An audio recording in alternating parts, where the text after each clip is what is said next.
성도 여러분, 안녕하십니까? 신학 강사 김병도입니다. 오늘은 저와 함께 초등 제29과 비유한 생기, 죽음, 무덤이라는 주제로 말씀을 나누어 보겠습니다. 은혜와 진리가 충만한 시간 되시기를 주님의 이름으로 기원합니다. 먼저 본문의 말씀, 창세기 2장 7절을 함께 읽겠습니다. 여호와 하나님이 흙으로 사람을 지으시고 생기를 그 코에 불어넣으시니 사람이 생명이 된지라.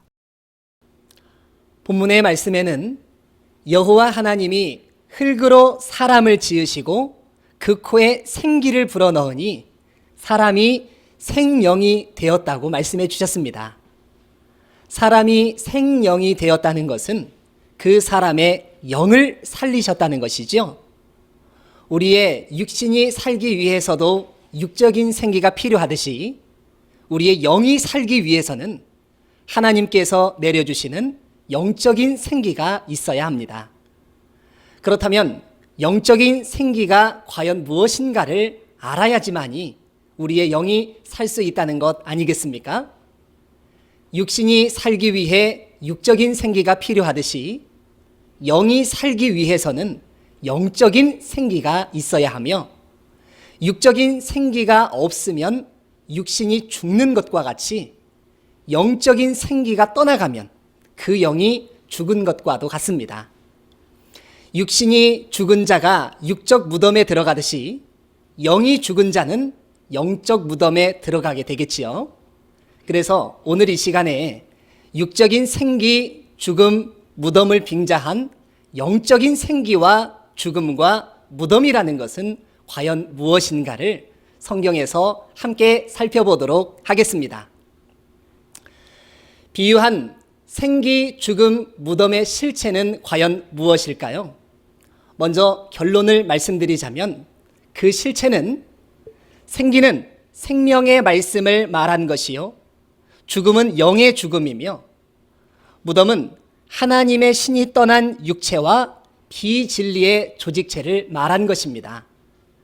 그렇다면 영적인 생기와 죽음과 무덤의 실체가 과연 그러한지를 성경 안에서 말씀을 찾아 그 답을 얻어보도록 하겠습니다.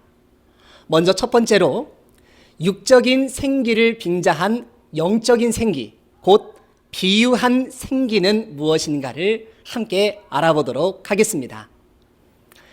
생기의 사전적 의미를 보면 살생의 기운기, 숨기라고도 하지요. 그래서 살아 숨쉬게 하는 기운을 말하는 것입니다. 우리의 육신이 살기 위해 육적인 생기가 필요하듯이 우리의 영이 살기 위해서는 하나님께서 주시는 영적인 생기가 필요합니다. 오늘의 본문이었던 창세기 2장 7절에는 하나님께서 흙으로 지은 사람에게 생기를 불어넣으니 사람이 생명이 되었다고 하였습니다. 육적인 생기가 있으므로 육신이 사는 것과 같이 영이 살기 위해 얻어야 하는 생기는 영적인 생기가 되겠지요. 또한 창세기 3장 22절에는 생명나무 실과를 먹으면 영생한다는 말씀이 기록되어 있습니다. 육적인 과일 중에는 사람에게 영생을 주는 과일이 없으니 여기서 말하는 실과는 영혼의 생명을 주는 영적인 실과를 말한 것이겠죠. 우리에게 육신의 생명이 중요한 만큼 천국과 영생을 얻기 위해서는 우리의 영의 생명도 매우 중요합니다. 그러므로 우리의 영이 살기 위해서는 하나님께서 주시는 영적인 생기가 과연 무엇인가를 반드시 알아야 하지 않겠습니까? 그럼 영적인 생기는 무엇을 통해 얻을 수 있는가를 알아보겠습니다. 요한복음 1장 1절에서 4절까지의 말씀에는 태초의 말씀이 곧 하나님이라 하셨고 그 안에 생명이 있다고 하였습니다. 말씀이 하나님이요 말씀이 생명이라는 것은 말씀을 통해 생명을 얻을 수 있다는 것이지요. 이는 영의 생명을 말한 것입니다.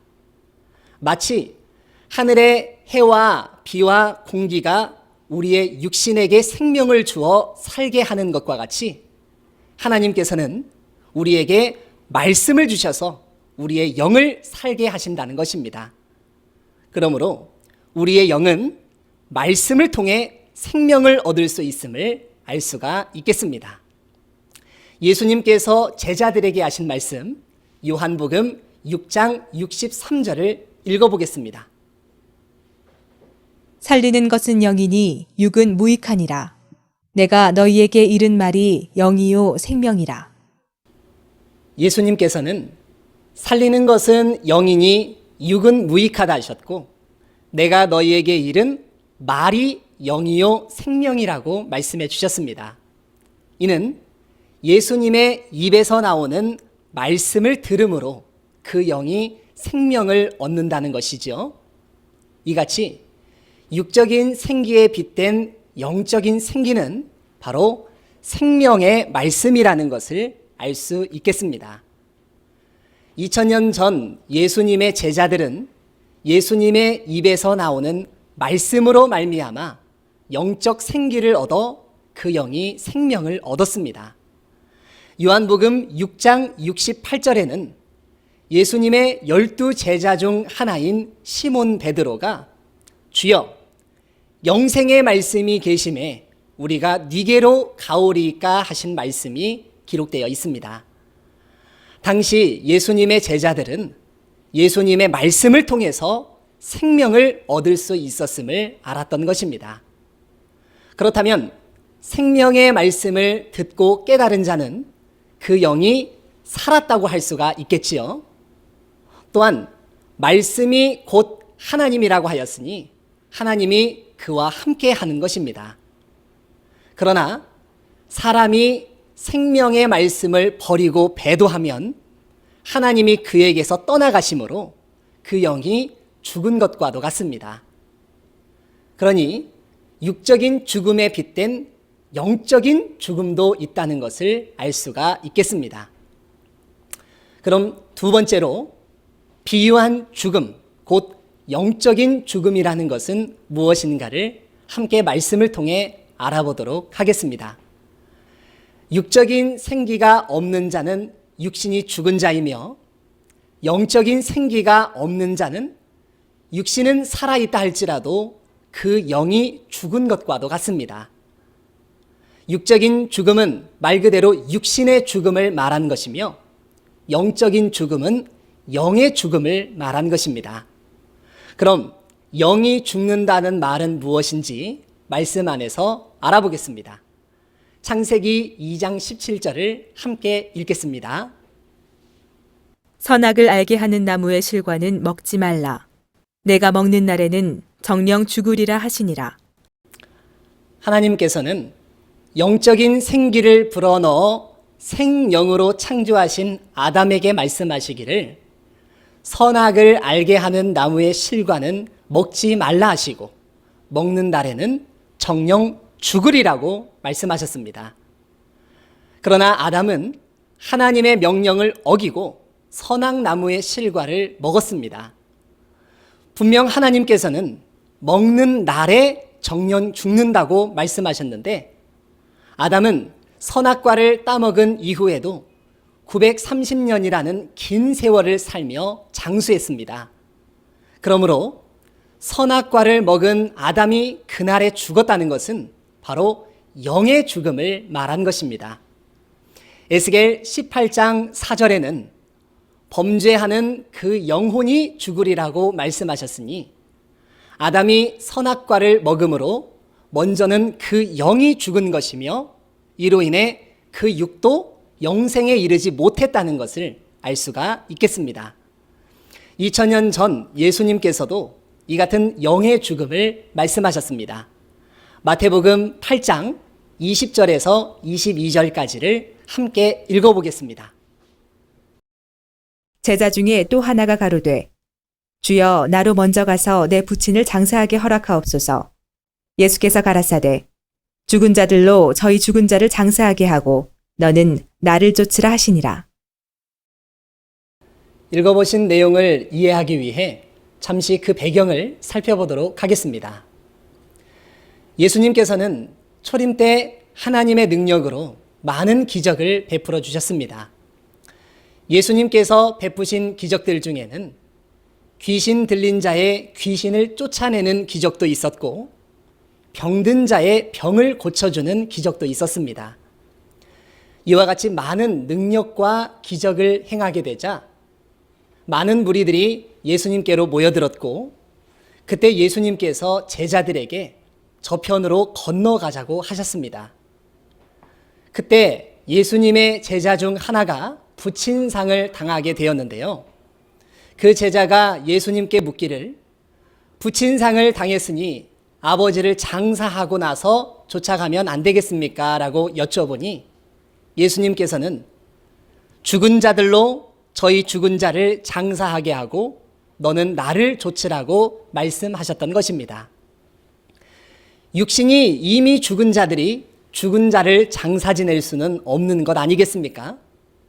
그렇다면 앞에 말한 죽은 자들은 누구이며 장사해야 하는 죽은 자는 과연 누구일까요?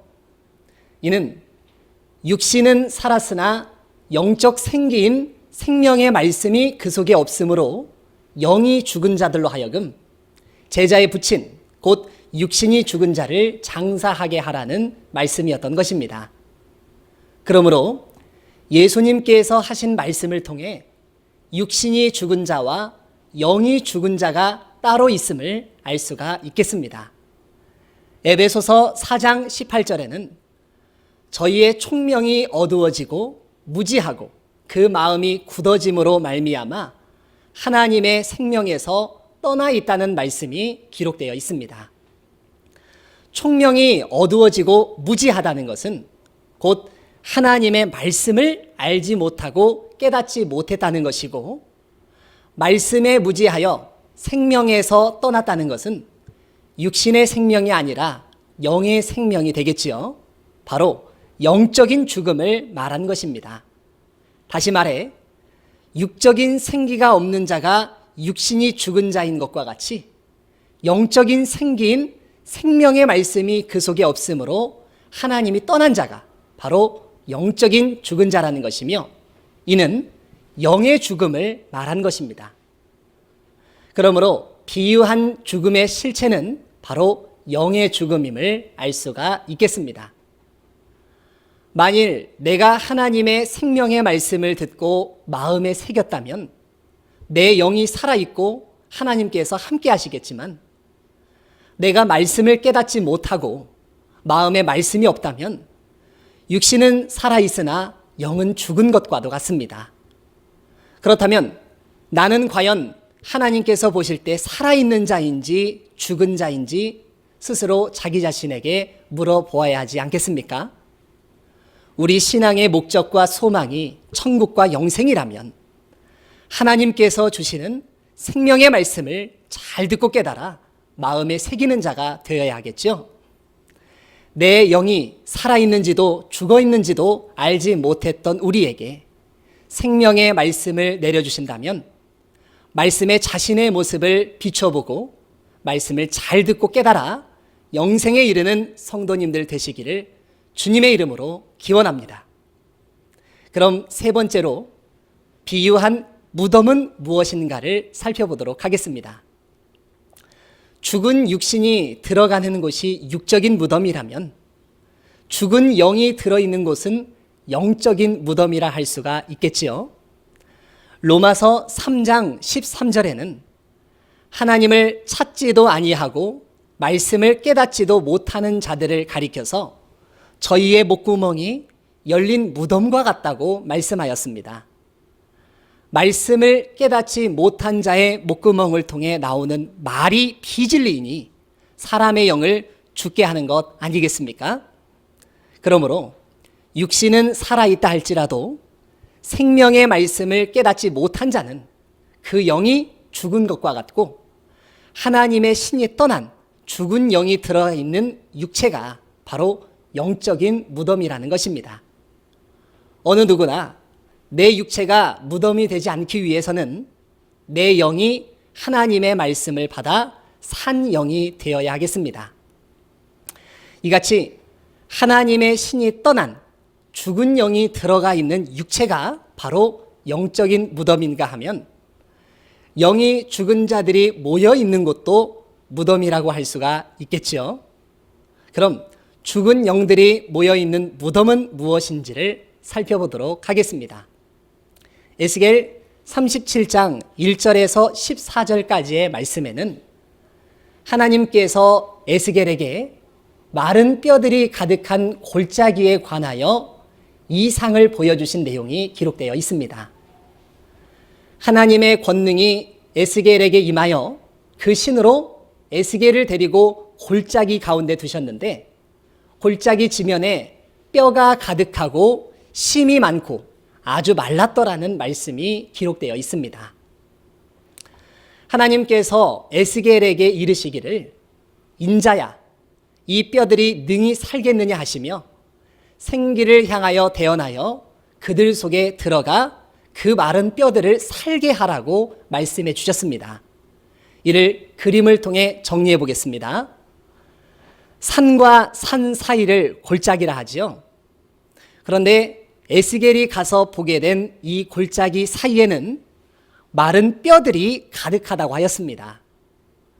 뼈들이 많다는 것은 곧 죽은 자들이 그 안에 가득하다는 것이고 이는 죽은 자들이 들어있는 무덤과도 같습니다.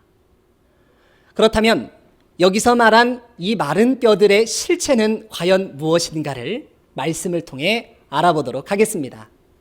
에스겔 37장 11절에서 12절까지를 함께 읽겠습니다. 또 내게 이르시되 인자야 이 뼈들은 이스라엘 온 족속이라. 그들이 이르기를 우리의 뼈들이 말랐고 우리의 소망이 없어졌으니 우리는 다 멸절되었다 하느니라. 그러므로 너는 대언하여 그들에게 이르기를 주 여호와의 말씀에 내 백성들아 내가 너희 무덤을 열고 너희로 거기서 나오게 하고 이스라엘 땅으로 들어가게 하리라. 읽어보신 말씀에는 하나님께서 에스겔에게 이 뼈들의 실체가 누구인가에 대해 말씀해 주셨습니다. 에스겔에게 인자야 이 뼈들은 이스라엘 온 족속이라. 그들이 이르기를 우리의 뼈들이 말랐고 우리의 소망이 없어졌으니 우리는 다 멸절되었다라고 말한다고 기록되어 있습니다. 이것이 육적인 뼈들이라면 어찌 이미 죽은 자들이 자신의 뼈들이 말랐고 소망이 없어졌다고 말할 수가 있겠습니까? 그러니 본문에서 말한 뼈들은 육신은 살았으나 그 영이 죽은 자들임을 알 수가 있겠습니다. 이는 영적인 죽음이 되겠지요. 또한 영이 죽은 자들이 있는 무덤은 영적인 무덤이라고 할 수가 있겠습니다. 그러니 영적 무덤 안에 영이 죽은 자들이 가득하다는 것이고 그들에게 영적 생기인 생명의 말씀을 전하여 죽은 영을 다시 살린다는 것 아니겠습니까? 또한 12절에 하나님께서 말씀하시기를 내 백성들아 내가 너희 무덤을 열고 너희로 거기서 나오게 하고 이스라엘 땅으로 들어가게 하리라고 말씀해 주셨습니다. 이것이 만일 육적인 것이라면 어느 날 갑자기 무덤들이 열리고 육신이 죽은 자들이 걸어 나온다는 것이니 이를 보는 사람들이 놀라서 모두 도망가지 않겠습니까? 그런 것이 아닙니다. 이는 영적인 것으로서 이 예언이 이루어질 때에는 영적인 무덤에서 영이 죽은 자들이 영적 생기를 받고 그 영이 살아난다는 말씀이 되겠습니다.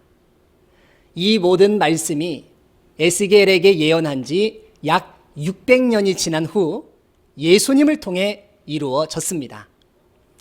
에스겔 37장의 예언이 이루어진 요한복음 5장 24절에서 29절까지를 살펴보겠습니다. 24절에 예수님께서 말씀하시기를 내 말을 듣고 또 나 보내신 이를 믿는 자는 영생을 가졌고 사망에서 생명으로 옮겨졌다고 말씀해 주셨습니다. 또한 25절의 말씀에는 죽은 자들이 하나님의 아들의 음성을 듣고 살아나리라고 말씀해 주셨고 28절에서 29절까지에는 무덤 속에 있는 자가 그의 음성을 듣고 다시 살아날 것을 말씀해 주셨습니다. 이는 에스겔 37장의 예언을 이룬 것으로 영적 무덤 가운데서 영이 죽은 자들이 예수님께서 주시는 생명의 말씀을 듣고 그 죽은 영이 살아난다는 것입니다. 그렇다면 초림 때 영이 죽은 자들이 가득한 영적 무덤은 과연 무엇이었을까요? 마태복음 23장 27절에서 28절까지를 함께 읽겠습니다.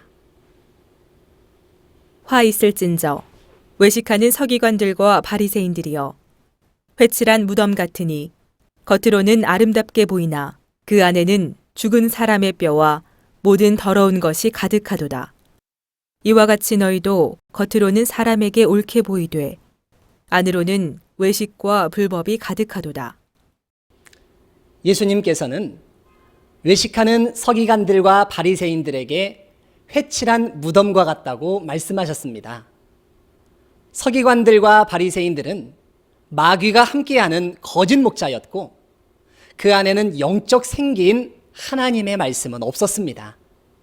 그러므로 생명의 말씀, 곧 하나님의 진리의 말씀이 없는 거짓 목자에게 소속된 비진리의 조직체가 바로 영적인 무덤인 것이며 초림 때 영적 무덤의 실체는 바로 서기관들과 바리새인들의 조직체였던 것입니다. 누가복음 11장 44절에서도 예수님께서 바리새인들에게 말씀하시기를 너희는 평토장한 무덤 같아서 그 위를 밟는 사람이 알지 못한다고 말씀하셨습니다. 이같이 겉으로는 아름답게 보인다 할지라도 그 안에 하나님의 말씀이 없고 외식과 불법이 가득한 서기관과 바리새인들의 조직체는 바로 영적인 무덤이라는 것을 알 수가 있겠습니다. 그러므로 겉모습은 하나님을 믿는다 하며 기도하고 예배하며 하나님이 함께하는 교회처럼 보일지라도 그 안에 하나님의 생명의 말씀이 없다면 바로 죽은 영들이 가득한 영적 무덤과도 같다는 사실을 알 수가 있겠습니다. 이같이 비유한 무덤의 실체는 하나님의 신이 떠난 육체와 비진리의 조직체를 말한 것이며 이는 진리가 없는 교회와도 같은 조직체임을 알 수가 있겠습니다. 그렇다면 나에게는 과연 영적 생기인 생명의 말씀이 있는가 없는가를 스스로에게 물어봐야 하겠고 또한 내가 소속되어 있는 곳이 생명의 말씀이 있는 곳인가 없는 곳인가를 바로 알아야 하지 않겠습니까? 하나님께서 생명의 말씀을 주실 때에 잘 듣고 깨달아 하나님의 소속이 되고 천국과 영생을 얻는 성도님들 되시기를 진심으로 기원합니다. 마지막으로 오늘 내용의 핵심을 간단히 정리해 보겠습니다. 비유한 생기는 생명의 말씀이며 비유한 죽음은 영의 죽음을 말한 것이며 비유한 무덤은 하나님의 신이 떠난 육체와 비진리의 조직체를 말한다는 것을 함께 살펴보았습니다. 다음 시간에는 초등 제30과 비유한 부활이라는 주제로 말씀을 나누어 보겠습니다. 육신이 죽은 자가 육적인 무덤에 있고 육신이 죽은 자를 다시 살리는 것이 육적인 부활이라면 영이 죽은 자가 들어있는 무덤은 영적인 무덤이며 영적인 무덤에서 다시 살아나오는 것은 영적인 부활이라 할 수가 있겠지요. 영적인 부활은 과연 무엇을 말한 것이며 2000년 전과 오늘날 나에게 해당하는 영적인 부활은 무엇인가를 함께 살펴보는 시간이 되겠습니다. 모든 말씀 온전히 깨달으시고 천국과 구원과 영생에 이르는 성도님들 되시기를 주님의 이름으로 기원합니다. 오늘 말씀은 이것으로 마치겠습니다. 시청해 주셔서 감사합니다. 천국 비밀 비유를 알지 못하면 죄사함 못 받고 외인이 된다. 지금 때는 비사가 아닌 밝히 알리는 때. 지금은 추수 때. 추수되어 간 자는 천국의 아들들. 추수되지 못하고 자기 밭 교회에 남은 자는 마귀의 아들들. 약속대로 믿고 구원받는 자 되자.